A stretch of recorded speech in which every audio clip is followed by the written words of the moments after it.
Hi, very good morning. I'm Dr. Janak Patel. I'm MD General Physician. I'm not a cardiologist. I'm still a student. Whatever I'm gathering knowledge from internet, websites, etc., I'm sharing with you. Today we'll be discussing on one of the another congenital heart disease, which is acyanotic, but we call stenotic heart disease, that is coarctation of aorta. The meaning is very simple. It is involvement of the aorta where you get a sudden narrowing of a aorta. So that is called as coarctation of aorta. So by definition, it is a narrowing of aorta at a different points, varying points, anywhere from transverse arch up to iliac bifurcation. The most common is close to the duct, that is insertion of the duct. So if it is before, we call preductal. If it is at the insertion, we call ductal. And if it is after the duct insertion, we call postductal. So it is basically divided according to the site wise and in relation to the duct into three groups: preductal, ductal, and postductal. So there are some terminology which are commonly utilized in this. Depending upon the narrowing, we call mild, moderate, and severe. Means if there is a very tight narrowing, then we call severe. And if there is a minimal narrowing, we call it a mild one. Depending upon the site, most common is in the arch of aorta. Occasionally you get in descending aorta or in abdominal aorta. By and large, in relation to subclavian, we call pre-subclavian, means the narrowing is before the subclavian. You can see here the narrowing, this is left subclavian, so this is after subclavian, so it is called post subclavian, meaning the right upper limb and left upper limb will receive a good quantity of blood, but the artery after that subclavian, means two lower limb, will receive less blood because of coarctation. Relation to the duct: ductal, preductal, and postductal. There is another word utilized, is infantile and adult variety. We'll just tell you that particular part. If it is a long segment which is being involved, then it is called tubular hypoplasia. And if there is a total end and it is not connected to the distal part of aorta, then it is called interrupted variety. If there is a one single narrowing, we call single, or if there are multiple narrowing, we call multiple variety. If it is pure coarctation only and there is no other associated congenital heart disease, we call as isolated. And if it is associated, coarctation is there very frequently with aortic stenosis. Second common is ASD, VSD, and then comes PDA. So any one of these permutation combination can be present along with coarctation. Then we call coarctation associated with another congenital heart disease. So these are the some of the terms which are being commonly utilized while labeling a coarctation of aorta. Preductal means narrowing is proximal to the duct, but before duct insertion into aorta. Ductal coarctation means narrowing occurs at the insertion of the ductus arteriosus, and postductal means narrowing is distal to insertion of the ductus arteriosus. It is almost 5% of the congenital heart disease. Postductal is very frequently adult type, and it is distal to ductus arteriosus or ligamentum arteriosus. Juxta word is very frequently infantile variety, and it will give rise to hypoplasia of aortic arch, good number of time aortic isthmus also, and it is very close to duct.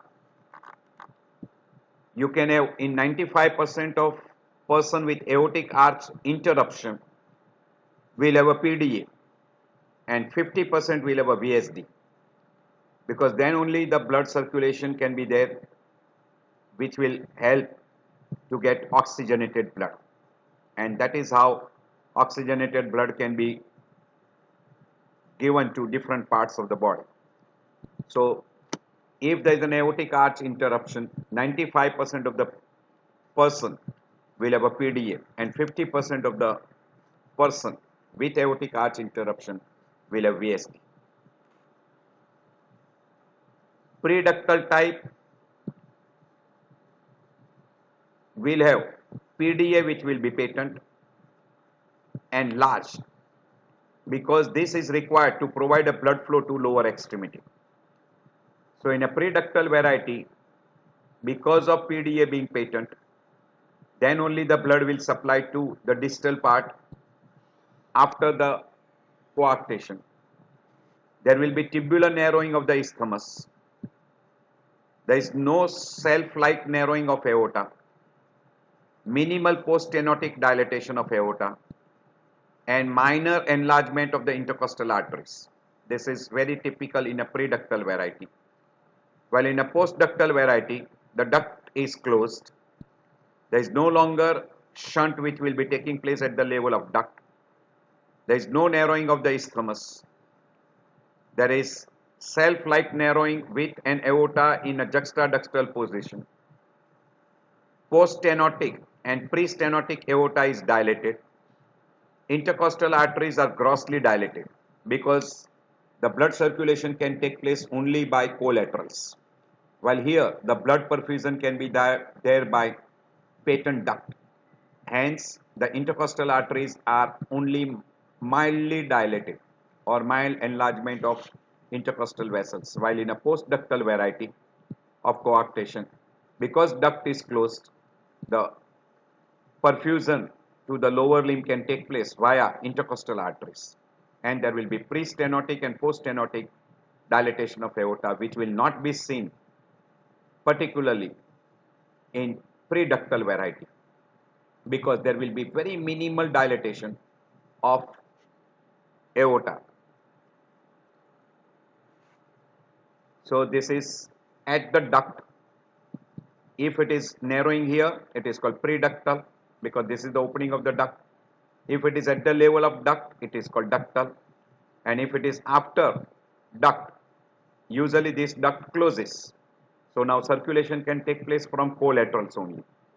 But if it is preductal, circulation can take place via this duct, patent duct. And because it can take via the patent duct, there will be good flow from pulmonary artery into post-stenotic part, and that will have good perfusion, and because of that you will not have post-stenotic dilatation, much amount of post-stenotic dilatation, and intercostal artery will be not much dilated, and this will be very typical in a patent ductus if the person has got a preductal variety. Indirectly, this is the pathophysiology. These are all the different varieties. You can see this is before the duct combines. So this is preductal.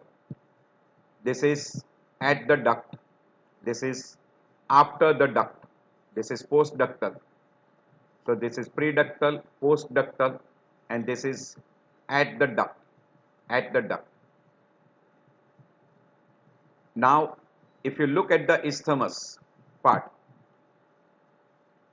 at the isthmus, it is called at the isthmus. So this is a long portion. Here you can see that this is interruption, where now from here onwards there is no perfusion to the distal part of aorta. So this will be interruption, and in interruption now blood flow has to be from the duct into the aorta. You can see from duct into the aorta. You can have subclavian also, left subclavian or common carotid arising from that. These are all different types of anomaly you can have right at the birth only. There are two another terms which are being utilized, is called infantile variety and adult variety. In an infantile variety, arch is hypoplastic. Because arch is hypoplastic, and that is associated with coarctation. This is called infantile variety. While in adult variety, it is very frequently juxtaductal coarctation, where it is a mild variety and it is commonly recognized until in a childhood. That's why this is usually called as adult variety, while this is a severe variety where there is an arch hypoplasia and there is an coarctation, and being a severe variety, it is recognized very early in early infancy. That's why the word utilized is infantile variety. While this adult variety, it is a mild variety, so it is recognized late, hence it is also called as an adult variety. So this will be infantile variety because this is very severe. Here you can see this is a mild variety and by and large it is postductal. Preductal are usually severe variety and they are called infantile, while this is called adult variety. Because of narrowing and if it is duct is closed, now the circulation can take place only by what we call as a collaterals. And through that collaterals, the most common collaterals are intercostal arteries. And when intercostal arteries are markedly dilated, you will have a dilated intercostal artery, you will have a Sussman sign positive, and because of this dilated intercostal artery, you will have a notching in the ribs, particularly second, third, fourth intercostal space ribs. So this is very peculiar what you will come across in a person with what we call is a postductal variety, where the duct will be now stenosed or will be not working. It will be atrophic. We call ligamentum arteriosum. This postductal variety will have a dilated intercostal vessels, and because of this dilated intercostal vessel, you will see pulsation in the intercostal space. We label that as a Sussman sign, and because of dilated and pulsatile intercostal vessels, it will start producing notching in the ribs, lower part of the lower surface of the ribs. You will have a notching we call as a rib notching, and it is very commonly seen in a third and fourth intercostal space. Surgical classification is on the basis of the outcome. Patient with the isolated coarctation group 1, with VSD group 2, and with complex intracardiac abnormality other than simple VSD is called group 3. These are some of the common. You will have a associated pathology like collateral circulation will be there. There will be aneurysmal formation of intercostal vessels, particularly third and fourth intercostal arteries, where you will have a rib notching. Coronary artery dilatation and tortuosity can be there due to left ventricular hypertrophy. Aortic valve can be stenosed and it is very frequently bicuspid aortic valve. Intracranial aneurysm will be very frequently present called Barry aneurysm, and it can be associated with other cardiac anomaly like VSD, ASD, PDA or aortic stenosis. Those are the common anomalies. So these are some of the associated pathophysiology which you can come across. As far as the etiology is concerned, the most common etiology is Turner syndrome, we call XO. It is almost always, we say, juxtaductal in position 98% of the time. It is twice common in male as compared to female. 25% of the patient with Turner syndrome will have a coarctation of aorta. And we already mentioned that it will be very frequently associated with bicuspid aortic valve, and which can be stenosed, and almost it is seen in 50% of the person with coarctation of aorta. VSD, ASD and PDA will be another common associated defects. In a postductal variety, usually PDA is not present, while in a preductal variety, PDA is usually present. So these are the common associated defects which can be there. It is almost accounting for 6 to 8% of congenital heart disease. We have already told you that it is 2 times more common as compared to females. Male 2 times more common as compared to females. Almost they say that up to 5:1 ratio can be also seen. It is very commonly seen in Turner syndrome, which can be sporadic or familiar. Left ventricular outlet obstruction can be another abnormality which can be seen along with coarctation of aorta. We have already mentioned VSD, ASD, bicuspid aortic stenosis. Rarely you can come across mitral stenosis, and you can come across what we call as a Berry aneurysms. You can divide also into congenital variety and acquired variety. Very rarely we come across an acquired variety. Classical we call as a arthritis, or we call inflammation, or also word utilized is autoimmune.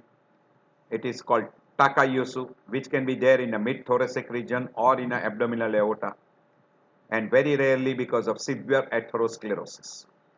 So this will be another group which can be there, we call as an acquired variety groups, where two common diseases, Takayusu and atherosclerosis, can produce almost like coarctation of aorta.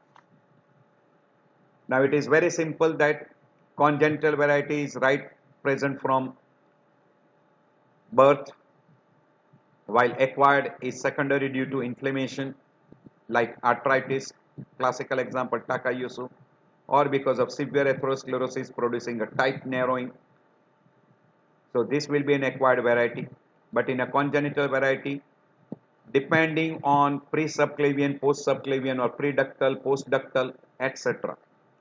But we'll be using the word pre-subclavian and post-subclavian. Now, already we have discussed before that in a pre-subclavian variety, if coarctation is before the left subclavian, then there will be increased blood flow, increased pressure in the right upper extremity. There will be increased blood flow in right upper extremity as well as into both internal carotid arteries or common carotid arteries.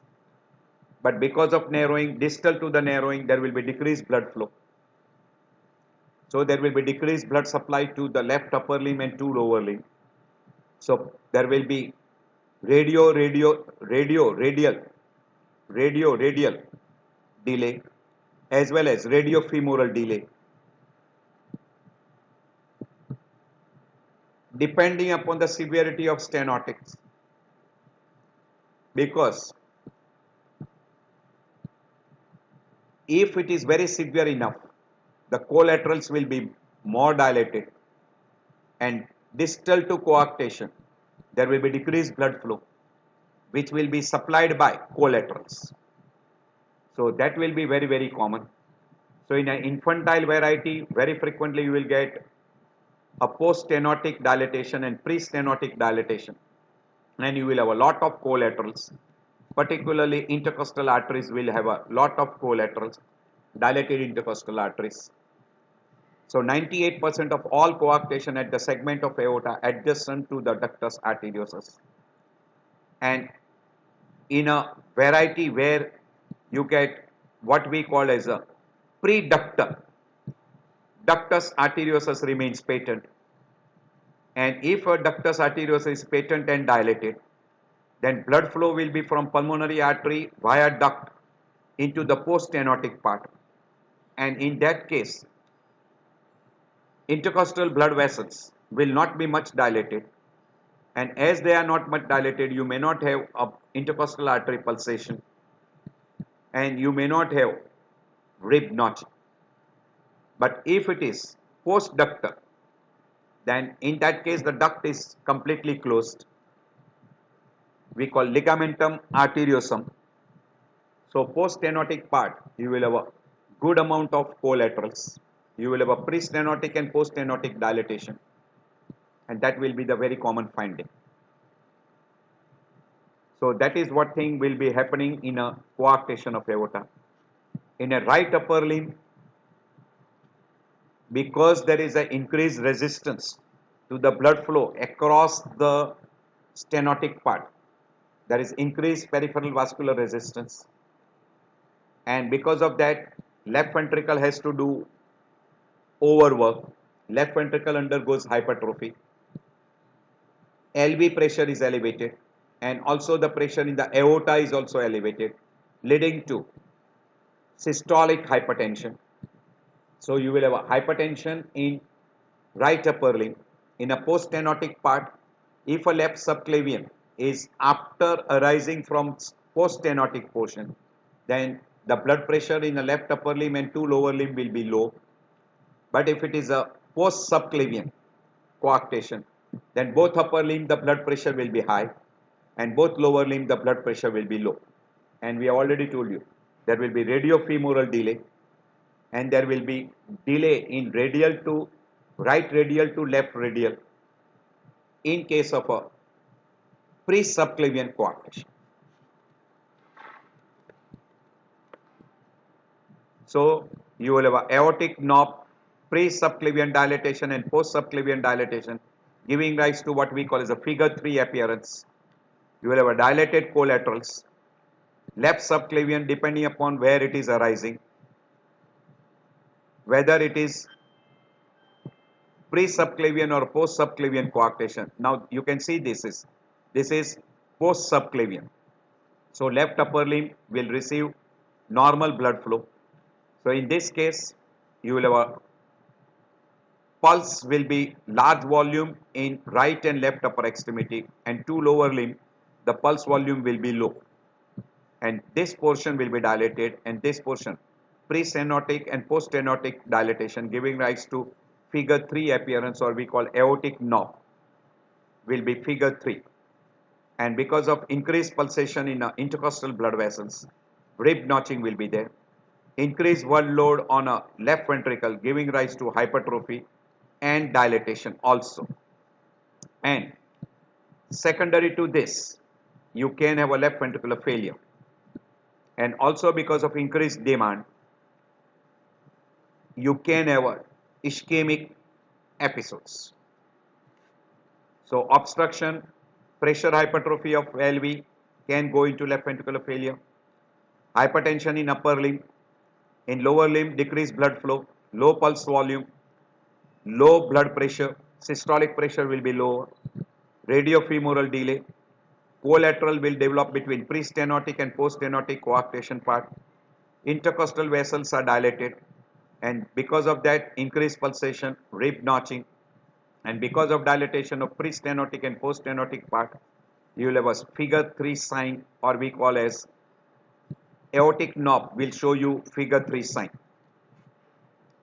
So collateral circulation, aneurysmal formation in intercostal blood vessels, coronary artery dilatation and tortuosity. Aortic valve can be bicuspid, and if it is bicuspid, very frequently it is stenotic valve. And whenever there is an aortic stenosis, you can get an ejection systolic murmur, crescendo decrescendo murmur based in aortic area. Very high chance of Berry aneurysms, and secondary to this, there is always a chance of subarachnoid hemorrhage. You can have an associated cardiac anomaly. Very frequently, the commonest anomaly is bicuspid aortic valve, and in case of a postductal variety, in that case, by and large, the duct is stenosed, or duct is atrophic, or we call it a ligamentum arteriosum. And if it is a preductal, then the PDA is very frequently patent to maintain the perfusion in lower limb. Also in a infantile variety, or in a what we call as a disconnection. So coarctate part is not connected to the distal part. Cut off. In that variety also, you can have other abnormality, like duct may be present, and duct is providing circulation from pulmonary artery into post-stenotic part. So that is very, very common.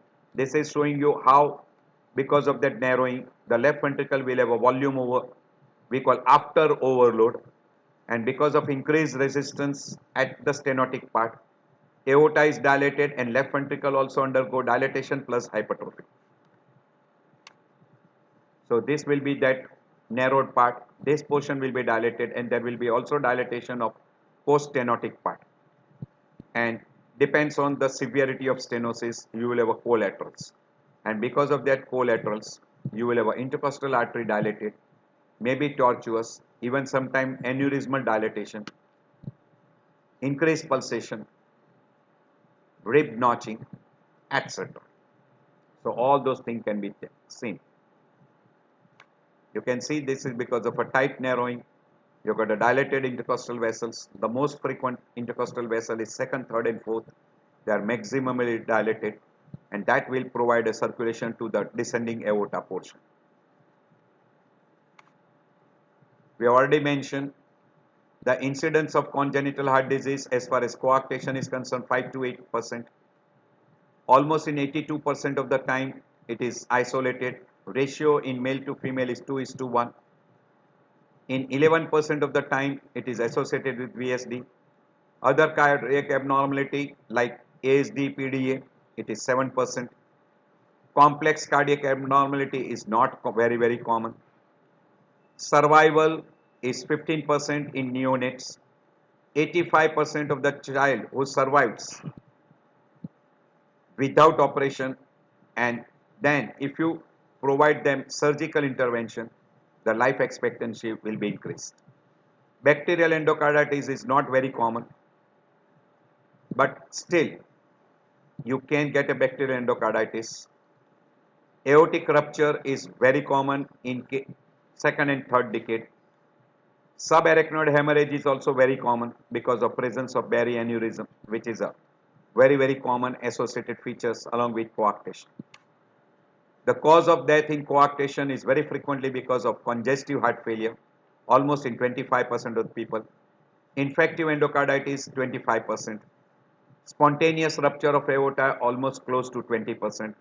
And intracranial hemorrhage, 10 to 15%. So, commonest cause of death is congestive heart failure, bacterial endocarditis, and rupture, which will be accounting for nearly, you can, if you put all them together, nearly 80 to 85%. So that will be the most common cause, and then another is intracranial hemorrhage. If it is a very mild variety, good number of time it is asymptomatic and is detected late during lifetime. In right upper limb, usually you will have a hypertension. Because of increased blood flow and increased pressure in a common carotid vessels, the person will have a headache.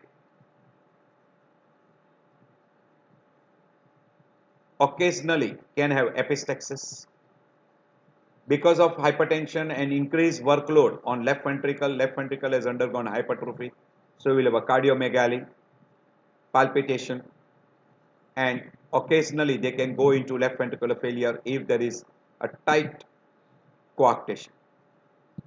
If there is an associated aortic stenosis because of bicuspid valve, then you can have an ejection systolic murmur, very nicely heard in an aortic area, crescendo decrescendo murmur, and it can be right from grade 3 to grade 6. Occasionally mitral stenosis may be associated feature. We already mentioned patent ductus arteriosus will be very common in a what we call as a preductal variety of coarctation. Systolic pressure in upper limb is more than lower limb. By and large, the diastolic pressure is normal. If there is a tight stenosis in a lower limb, you will get intermittent claudications.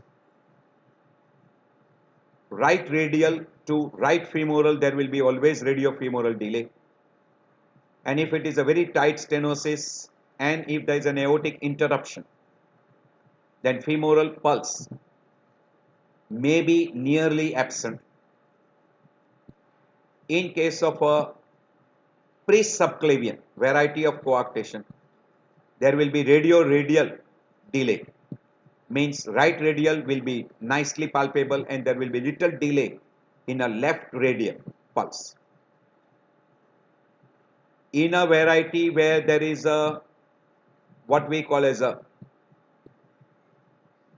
postductal, by and large the PDA is closed or we call ligamentum arteriosum. Now intercostal blood vessels in these conditions are markedly dilated, increased collaterals. So that will give rise to pulsation in intercostal artery. That we call as the Sussman signs. You can hear a harsh systolic murmur at the stenotic part, at the collaterals, and also over the coarctate part as well as collaterals. We have already told you if there is a reversal, because the blood flow now from pulmonary artery is flowing into aorta, because the pulmonary pressure is more than aortic pressure. So deoxygenated blood is going into descending aorta. You will have a differential cyanosis in two lower limbs, particularly in a variety where you got a tight coarctation, or if blood is flowing from PDA into post interrupted aorta part, that is the descending aorta. In that case, you will have a differential cyanosis and clubbing seen in a lower limbs, two lower limbs. In presence of Berry aneurysm, a person can develop a subarachnoid hemorrhage or an intracranial hemorrhage. And if there is a very tight coarctation, person can also develop left ventricular failure followed by a right ventricular, we call congestive heart failure in a tight variety.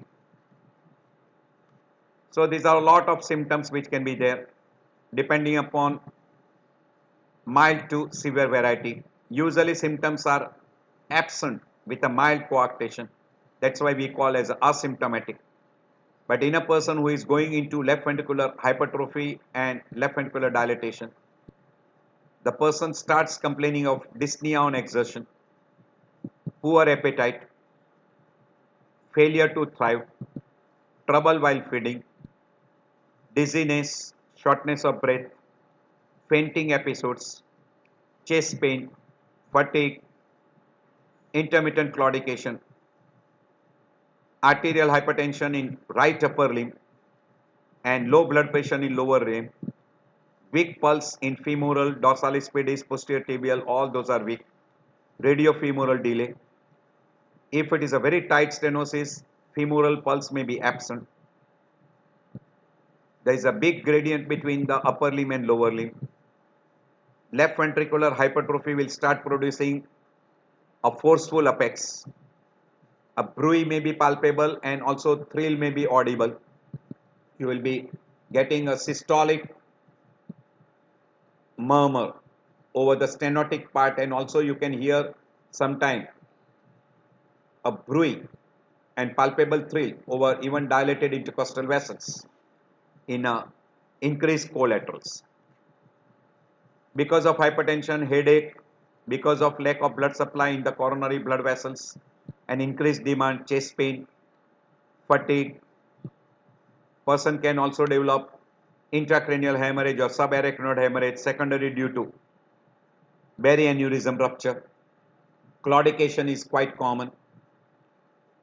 We already told you femoral artery will be weak or may be absent, and murmur may be palpable, or we call thrill may be palpable at the stenotic part posterior.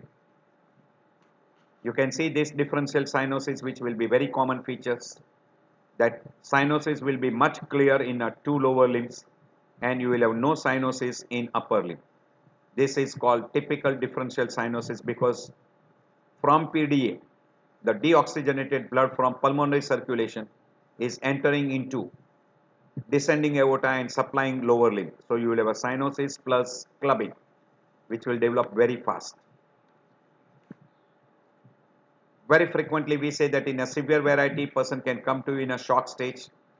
In a moderate variety, usually they come with LVF and then with CHF. While in a mild variety, usually headache and intermittent claudication is common. In a severe variety, femoral pulse will be almost absent and blood pressure in lower limb may not be detectable. We have already shown this particular slide that incidence is 5%, isolated coarctation is almost in 82%, male to female ratio is 2:1.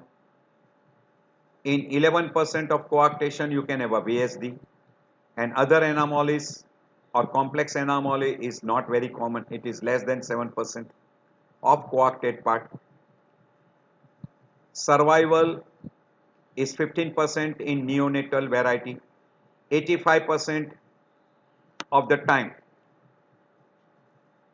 if it is detected late, means if it is a mild variety, then usually even without operation they survive. And 65% of the person after third decade of life, they can survive. 2% survival at 60 years. Bacterial endocarditis is common. Aortic rupture is common in second and third decade, which is a dangerous one. Subarachnoid hemorrhage because of a Barry aneurysm is also common, where mortality rate will be high. So these are all the different findings you can come across. This is in infancy, this is in childhood, this is in adult, and this is associated symptoms, that is symptom signs of Turner syndrome. Occasionally you can have a von Recklinghausen disease, Noonan syndrome can be there, or also you can have a finding of congenital rubella syndromes, etc. This is what we call on cardiovascular system examination, LVH. Symptom signs finding of a left ventricular failure may be present. Cardiomegaly, left ventricular hypertrophy, even there will be mild dilatation of left ventricle. You will have a murmur in aortic area because of bicuspid aortic valve and aortic stenosis. You will be also be able to palpate a thrill and audible at coarctate part posteriorly, and also if there are markedly dilated intercostal blood vessels, you will be able to hear a systolic sound, we call it a systolic murmur. While in an ECG you will have a good amount of LVH with ischemic changes. This will be the typical X-ray. In an X-ray you will get an LVH with rib notching. You can see this is a rib notching. This is a notching of the rib. Usually you will see in a second, third and fourth intercostal ribs in a lower border, because intercostal blood vessels will erode here. So they enter at that side, and because of increased pulsation you will get a rib notching. And as far as aorta is concerned, you will get sign of 3. We will show you in further X-ray. ECG you will see an LVH with ischemia, and you can do a CT combined with angio to find out the severity, site, collaterals, any other anomaly, etc. Doppler can be another useful to find out the site, size, severity of coarctate part. That is another easy investigation. So you can see this rib notching. You can see clearly rib notching. And this is LVH, and this is called sign of 3. Pre-stenotic dilatation, post-stenotic dilatation. Because of that, we'll have a further, you can see this is a pre-stenotic notch, and again post-stenotic dilatation. So this is coarctate portion, and this is pre-coarctate, this is post-coarctate, and this is a rib notching. You can see a rib notching here. You can see this rib notching. So rib notching will be also seen along with that. This is pre-stenotic dilatation, this is a post-stenotic dilatation. Figure of 3 dilatation it is called, or aortic knob. Figure 3 aortic knob. Again typical, pre-stenotic, post-stenotic dilatation. And along with that you will get an LVH also. And when you do an angio, you can see that there is a narrowing here, and this is increased collaterals. Increased collaterals, and this is a narrowed part. And this is a pre-stenotic dilated part, and you can have a post-stenotic dilated part. You can see here that is stenotes part, these are increased collaterals, this is dilated part, and this will be the dilated part of a pre-stenotic part dilatation. So this can be easily. ECG will show you left ventricle, right ventricle will not be common. In an infantile variety, you can have a right ventricle, or we call as a right plus left biventricular hypertrophy. So this is very characteristic in V1 deep S wave, and in V4, V5, V6 we will have a tall R wave. You have to differentiate from pseudocoarctation, which is very commonly secondary due to atherosclerosis. So try to differentiate from that particular part. Atherosclerotic variety. Also, you should try to differentiate from another group, what we call as a Takayusu disease. So that could be differential and aneurysmal dilated portion. So this is pseudocoarctation, we call pseudocoarctation, which is not characteristic of, you can see this pseudocoarctation. This is the atherosclerotic vessel. There is no ideally a narrowing, or you might get narrowing secondary due to atherosclerosis or maybe because of arthritis like Takayusu. Now prostaglandins will be required if you want a PDA to remain present. And PDA is required to be present very frequently in what we call as preductal coarctation. So in that case, you want a patent duct to remain patent. So you might need to give prostaglandins. Most common repair what you require is resection of the narrowed part with reanastomosis if it is a very, very tight stenosis. Nowadays, if it is a mild to moderate variety, catheter, balloon dilatation, and then you can put a stent in that area. Surgical complications is quite common because you can damage kidney due to clamping of blood flow during surgery. Suddenly you can have high blood pressure post-surgical, which needs to be controlled by antihypertensive drugs. If there is an associated aortic valve abnormality, you might need a treatment for infective endocarditis, prophylactic treatment, prophylactic antibiotic for prevention of infective endocarditis. So prostaglandins is needed to maintain the duct patent. Surgical intervention is required to prevent a left ventricular dysfunction. Angioplasty may be required in person if it is a mild and can be done as a catheter angioplasty.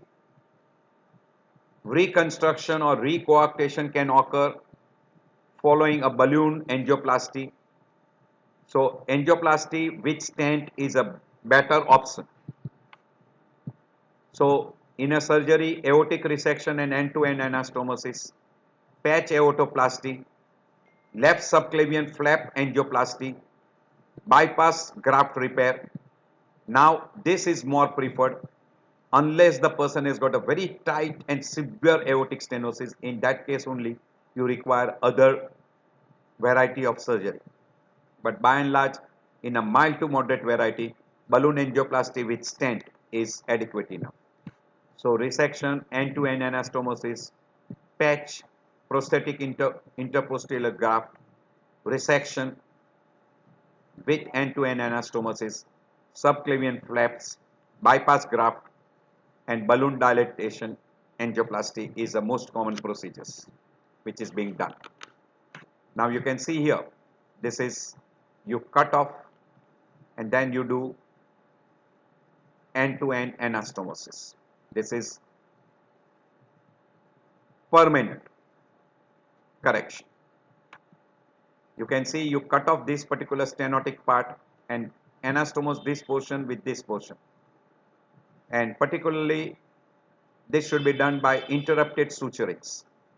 You can suture up this to end, or you can go for what is called as a flap.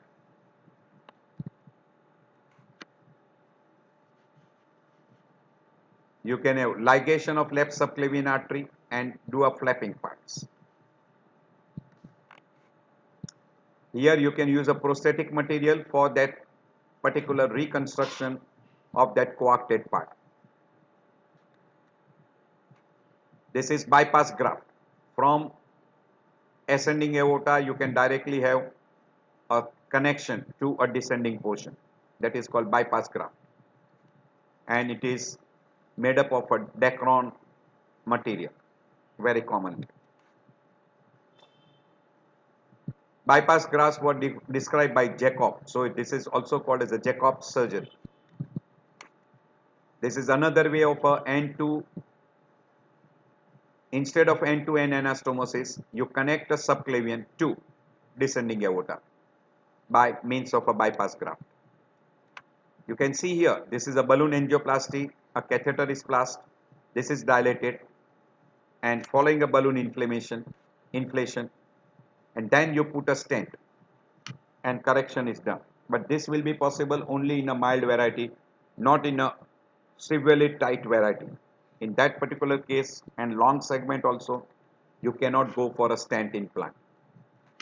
Following a surgery, there are a lot of complications: recoarctation, paradoxical hypertension, paraplegia, recurrent laryngeal nerve injury, left arm ischemia, hemorrhage, aneurysmal formation, chylothorax, Horner syndrome, phrenic nerve injury, or also you can, because of a rebound hypotension or paradoxical hypertension, you can have a stroke.